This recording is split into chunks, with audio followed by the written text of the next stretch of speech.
Shawn Hackett, Judy Ganes, day 3 of our coffee crop tour. We've been desperately wanting to show some really, really good coffee, and we think we finally have seen it. What are you looking at, Judy? Well, right behind us is a row or block of trees that actually have full foliage. The flower set looks very good. We don't see any problems. We've seen some nodes that are pretty full. And then And then all of a sudden, right across on the next row, we see nowhere near as good. Definitely lacking foliage. Definitely lacking the same kind of count on the trees. So once again, a lot of variability here, Judy. But at least we did find some really good coffee. We've been on a search for 3 days together, saying we need to find some good coffee, and we have it. Unfortunately, on the other side of the road, it's not so good. But let's do a close-up here. This is what a good crop is going to look like. And you can see here.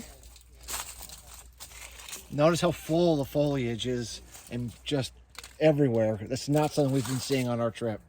And even on the lower part, because on some trees, we thought we hit gold, and then the bottom half of the tree really didn't have much. This is full on the bottom, and it is a full, healthy looking tree.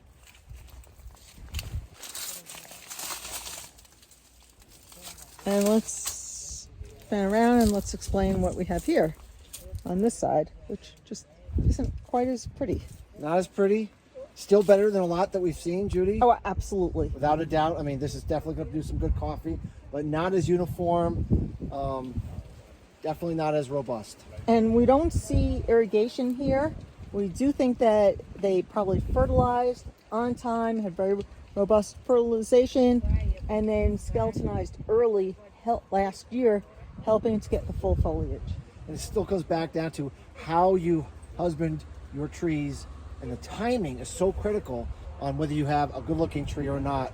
The history behind it is critical here.